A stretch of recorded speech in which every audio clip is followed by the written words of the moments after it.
Special agent Fowler, please अंदर आइए।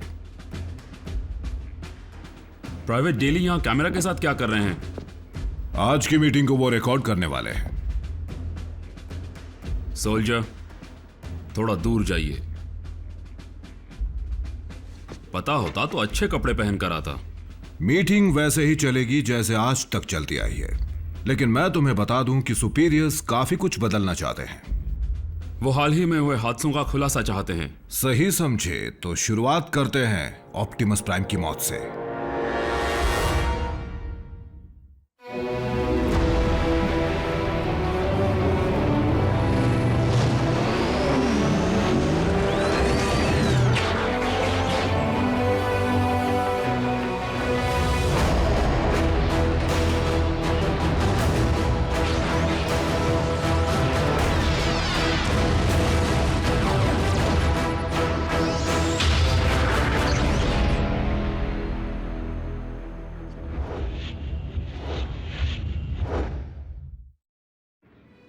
मैं आपको पहले ही बता चुका हूं, ऑप्टिमस ठीक है और जिंदा है। लेकिन ये हमारे सुपीरियर्स तब तक नहीं मान सकते जब तक वो ऑप्टिमस और उस बहरूपिये को साथ साथ नहीं देख लेते। साथ साथ देख लेते? मुझे उस वक्त ऐसा करना मुनासिब नहीं लगा। सभी को ये ऑर्डर्स दिए गए थे कि ऑटोबॉट्स के दिखते ही उन्हें मार गिराया जाए। सुरक्षा के लिहाज से हमें ऐसा करना पड़ा।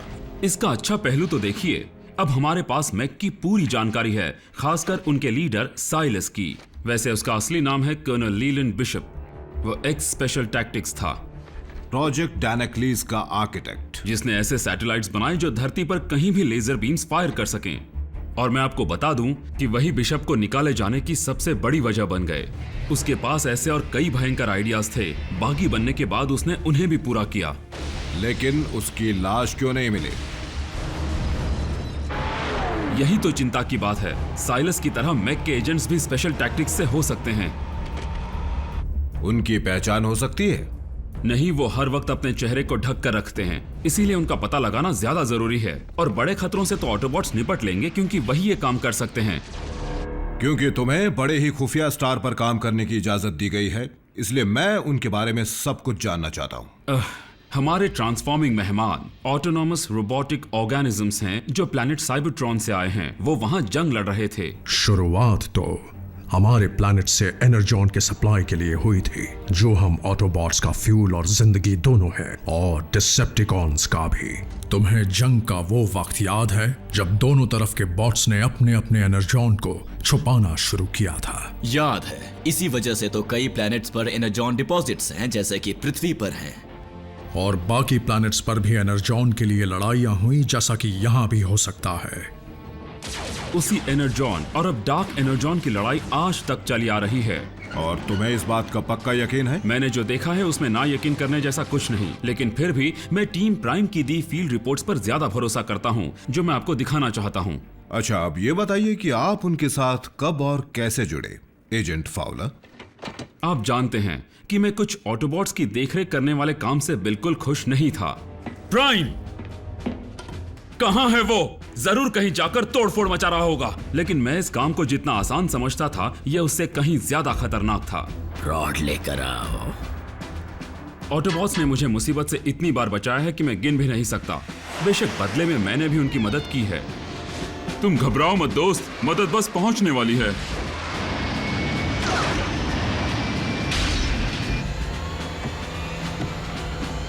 कई बार अपने अधिकारों का इस्तेमाल करके ये लड़की मेरे साथ जाएगी, तो कभी अपने तेज दिमाग का इस्तेमाल करके। हम सब सिस्टम को कैलिब्रेट कर रहे थे, और क्या है कि थोड़ी सी खराबी आ गई थी, लेकिन अब ठीक है। मतलब आप कैसे हैं? ऐसा नहीं है कि मैंने कभी गलतियां नहीं की।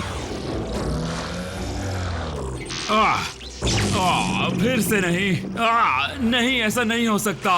एजेंट फाउलर, अब एक एक करके सबके बारे में बताइए, ताकि अगली बार उनमें से कोई दिखे तो हमें उनका नाम पता हो। हाँ, ऐसा ही कुछ समझ लीजिए। सबसे पहले है बल्क है। तुम भी कार हो? मुझे लगता है तुम एक ट्रक हो, एक मॉन्स्टर ट्रक। तुम्हें हेवी मेटल पसंद है? तुम्हारा वजन कितना होगा? तुम पंचिंग बैग की जगह मेटल बॉल यूज करते हो। देखो मिको, वॉरियर बनने से पहले मैं एक लेबर था, कंस्ट्रक्शन लेबर। मैं चीजें बनाता था, चीजें तोड़ता था, मेरा यही काम था। पता नहीं क्यों, लेकिन मेरी और उसकी ज्यादा बनती नहीं है। उससे फोन नहीं लगेगा, वो खराब पड़ा है। वैसे तो तगड़ा है पर घबराता भी है। नीचे मत देखना। उसकी हरकतों से साफ पता चलता है कि वो अक्लमंद नहीं है। छोड़ो डॉक्टर, स्कैन की कोई जरूरत नहीं। वापस लगाओ, हमें रैली का मजा लेने दो रैचेट। लेकिन उससे ज्यादा ताकतवर भी कोई नहीं। शुक्र है कि सारे साइंटिफिक काम रैचेट संभालता है।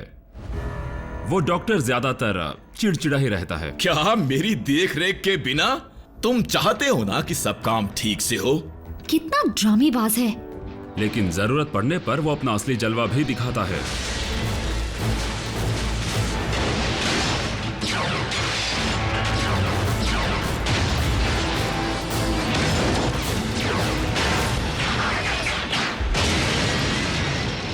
घबराओ मत, मैं एक एम्बुलेंस हूं।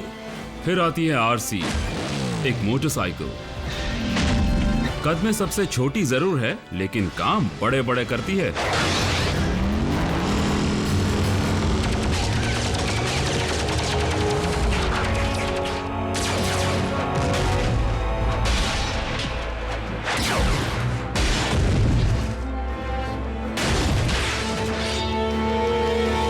बम्बल भी टीम का स्काउट है।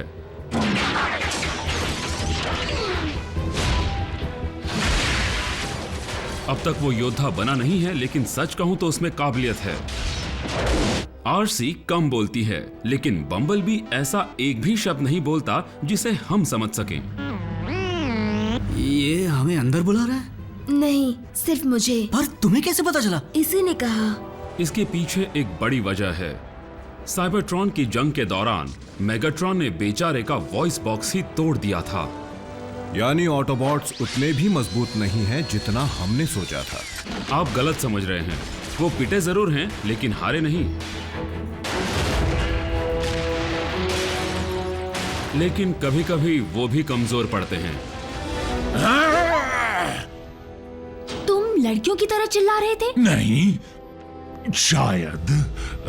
माना कि हमने अपने लिए ऐसा अंत नहीं चुना था, लेकिन अगर सच में यही हमारा अंत है, अगर इसी तरह हमें खत्म होना है तो नहीं, क्लिफ जंपर का सिग्नल ऑफलाइन हो चुका है।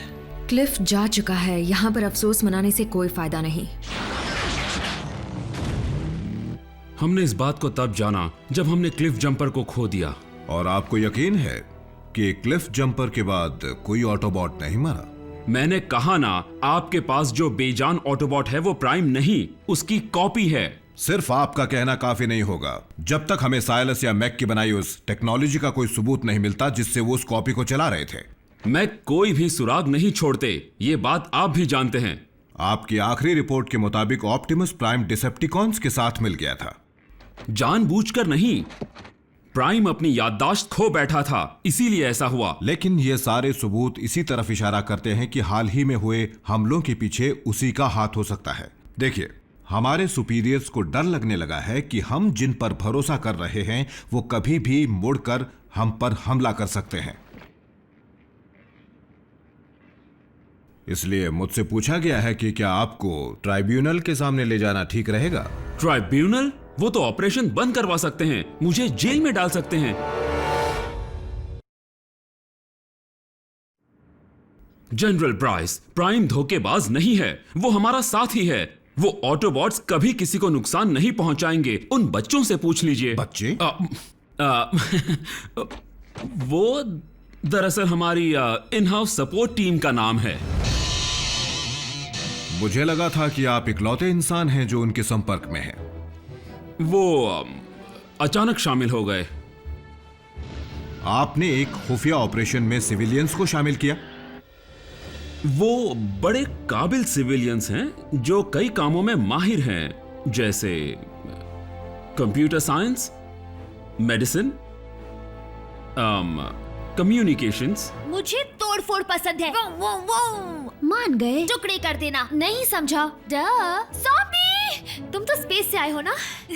क्या बात है। तो वो ऑर्डर्स लेना भी जानते होंगे। आप ऐसा कह सकते हैं। वेलकम टू केओ ड्राइव इन, जहाँ की पैटी नॉकआउट कर देती है। बताइए आपका ऑर्डर क्या है? उनमें मिलिट्री डिसिप्लिन की कमी जरूर है, लेकिन उनकी अलग सी सोच हमें मसले सुलझाने में मदद करती है। हाँ, कट गया। वाह क्या बात है, फोर्थ डिमेंशन में फोन का नेटवर्क नहीं है। अच्छा सुनो सुनो सुनो सुनो, फोन बजा था, मतलब कनेक्शन तो है। शायद ऑटोबॉट्स हमें इसलिए देख और सुन नहीं पा रहे हैं क्योंकि हम हाइपर स्पीड में बढ़ रहे हैं। वो सब बड़े ही बहादुर हैं।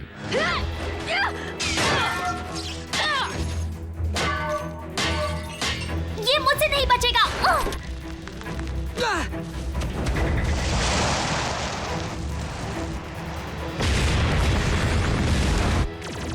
उन्होंने हर बार ये साबित किया है कि जब बात अपने देश और प्लेनेट को बचाने की हो तो वो जान पर भी खेल सकते हैं।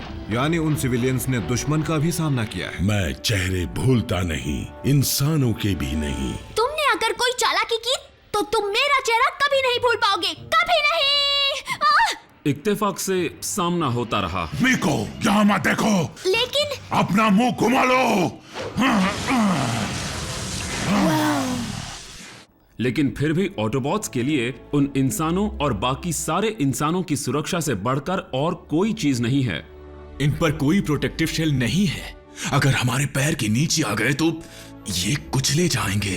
अगर ऐसी बात है तो रैचेट, हमें चौकन्ना रहना होगा। और हमारे इंसान साथियों का भी कुछ ऐसा ही सोचना है। मेरा बरसों पुराना सपना सच हो रहा है और मैं तुम्हें या किसी और को इसे तोड़ने नहीं दूंगी, समझे? उनके और ऑटोबॉट्स के बीच मजबूत रिश्ता बन गया है। आरसी कहाँ है? तुम मुझसे चिपक क्यों नहीं जाते? मैं तुम्हारे पीछे हूँ। और मेरी गैर हाजिरी में कभी भी जरूरत पड़ी तो वो बहुत काम आए हैं। मैं स्पेशल एजेंट विलियम फाउलर बोल रहा हूँ। मैं एक बहुत ही इंपॉर्टेंट ट्रेनिंग के सिलसिले में बाहर हूँ और ट्यूसडे तक ही वापस आऊंगा। मुझे मशीनों से बात करना पसंद नहीं। लेकिन उन सिविलियंस को शामिल करने का इरादा बहुत ही नेक था। हम बस उन ऑटोबॉट्स को इंसानी तौर तरीकों से वाकिफ कराना चाहते थे और कुछ नहीं। पहरे पर खामोशी से धमाका करना चाहिए। क्या हुआ? शायद ये प्रोजेक्ट बनाने में मदद करे। तुम एक मोटरसाइकिल हो आरसी, तुम्हें पता होना चाहिए मोटरसाइकिल का इंजन बनाते कैसे हैं। तुम तो इंसान हो ना जैक, क्या तुम इंटेस्टाइन बना सकते हो?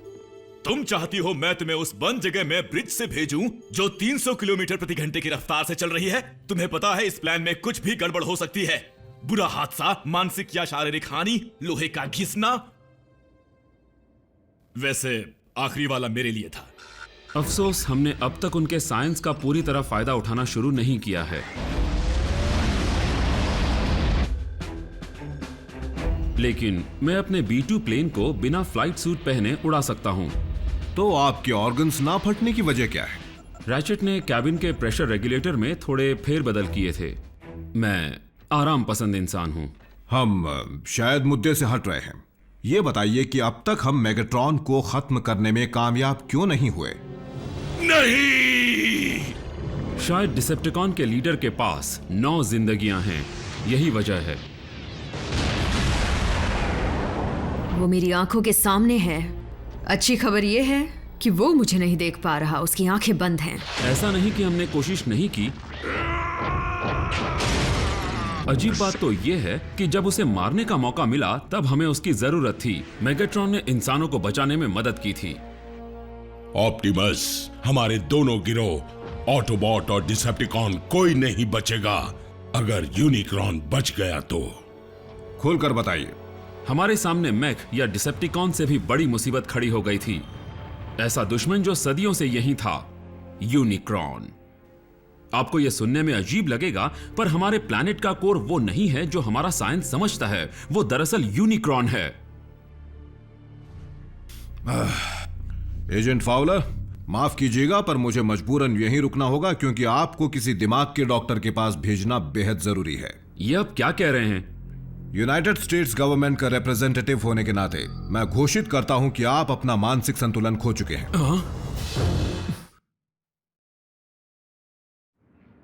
जनरल प्राइस, मेरा मानसिक संतुलन बिल्कुल ठीक है। ये आप कैसी बातें कर रहे हैं? डार्क एनर्जॉन, क्या वो काफी नहीं था जब आप कह रहे थे कि आपको सींग वाले जादुई घोड़ों पर विश्वास है? क्या? क्या आपने अभी नहीं कहा था कि मेगाट्रॉन ने यूनिक्रॉन को हराने में मदद की थी? आप ये समझे? यूनिक्रॉन, वो शैतान वाली बात? इस जानकारी को रिपोर्ट से निकाल दीजिए प्लीज। ठीक है, पर आगे से सोच समझ कर बोलिएगा। आपने कहा कि मेगाट्रॉन ने हमारा साथ दिया। हाँ, वो हालात ही कुछ ऐसे थे, लेकिन पिछली बार एक और डिसेप्टिकॉन हमारे काम आया था, स्टार स्क्रीम, क्योंकि उसे हमारी जरूरत थी। शायद वो हमसे उतनी नफरत नहीं करता था जितनी खुद की टीम से करता था। नहीं मास्टर, नहीं। स्टार स्क्रीम ने कई बार मेगाट्रॉन को धोखा देने की कोशिश की है। अगर वो सच में डिसेप्टिकॉन से अलग होना चाहता है तो उससे मिली जानकारी हमारे लिए कीमती साबित हो सकती है। मेगाट्रॉन ने मुझे बेरहमी से मारने की कोशिश की। इतना काफी नहीं तो उसने मेरी जगह अरैक्निड को दे दी और उसने भी मुझे सड़ने के लिए छोड़ दिया। तो मैं ऐसों का साथ क्यों दूं? मेगाट्रॉन स्टार स्क्रीम को खत्म करना चाहता था, इसके बावजूद स्टार स्क्रीम उसका भरोसा जीतने में लगा रहा। सोचो मेगाट्रॉन कितने खुश होंगे जब मैं उन्हें बचाने के साथ एक ऑटोबॉट भी भेंट करूंगा। फिर तो मुझे मेरी खोई हुई इज्जत वापस मिल जाएगी।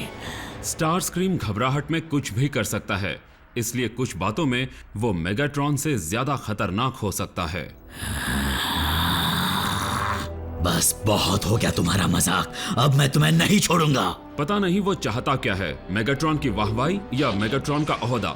मैं ये भी जानना चाहूंगा कि अब तक हम स्टार स्क्रीम को खत्म क्यों नहीं कर पाए। उनके उड़ने की काबिलियत उन्हें हमेशा बचा लेती है, फिर भी हम काफी बार उन्हें भारी नुकसान पहुंचा चुके हैं। मैं बता रहा था कि जब से स्टार स्क्रीम बागी बना है उसने हमें काम की बहुत सारी जानकारी दी है। स्टार स्क्रीम, मेरे पास ऐसी जानकारी है जो तुम्हारे बहुत काम आएगी। साथ में फर्स्ट एड भी लाना। लेकिन ऑटोबॉट्स भी जानते हैं कि वो मतलबी कुछ भी कर सकता है। एक कदम भी आगे बढ़ाया तो समझ लो तुम्हारा कीमती पुर्जा गया। स्टार स्क्रीम षड्यंत्र रचने में बहुत माहिर है, लेकिन वो खुद अपना सबसे बड़ा दुश्मन है।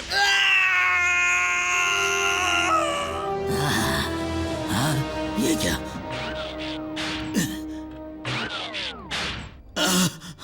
मेरा टीकॉग!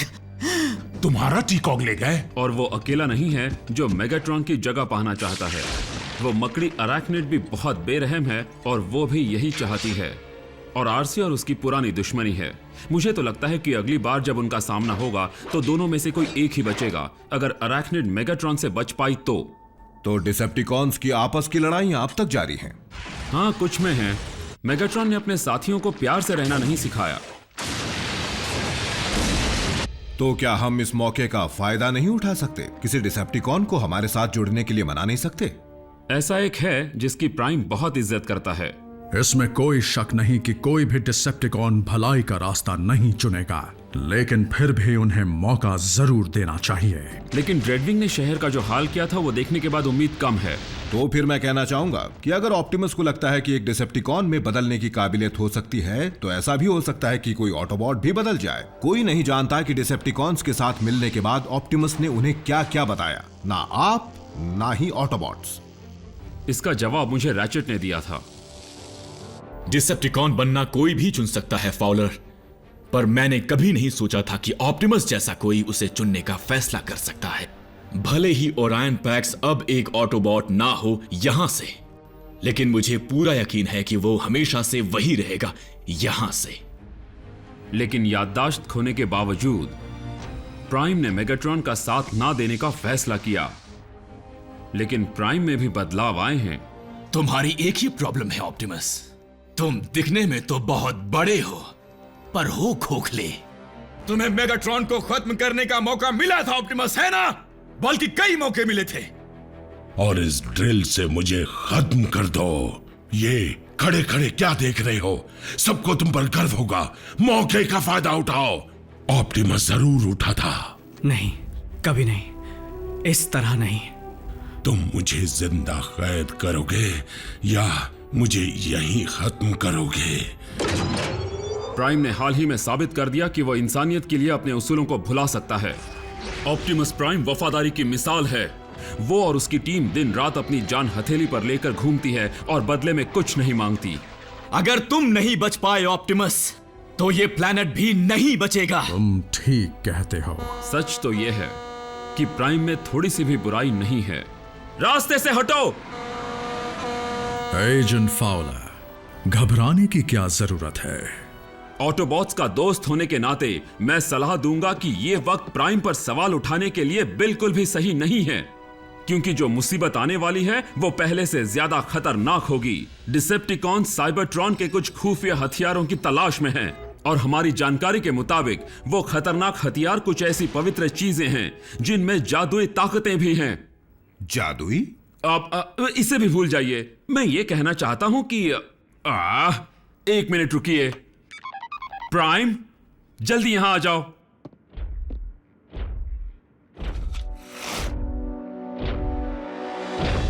एजेंट फाउलर, क्या तुम्हें मैक के एजेंट्स का कुछ पता चला? नहीं, अब तक नहीं। जनरल ब्राइस जानना चाहते हैं कि तुम्हारी तबीयत ठीक है या नहीं। मैं बिल्कुल ठीक हूं जनरल ब्राइस। आप कैसे हैं? मैं ठीक हूं सोल्जर। फाउलर, मुझे रिपोर्ट बनाने के लिए जो जानना था वो जान गया कि ऑप्टिमस प्राइम जिंदा है और हमारा साथ कभी नहीं छोड़ेगा। हमारी बात समझने के लिए शुक्रिया सर। डिसमिस्ड।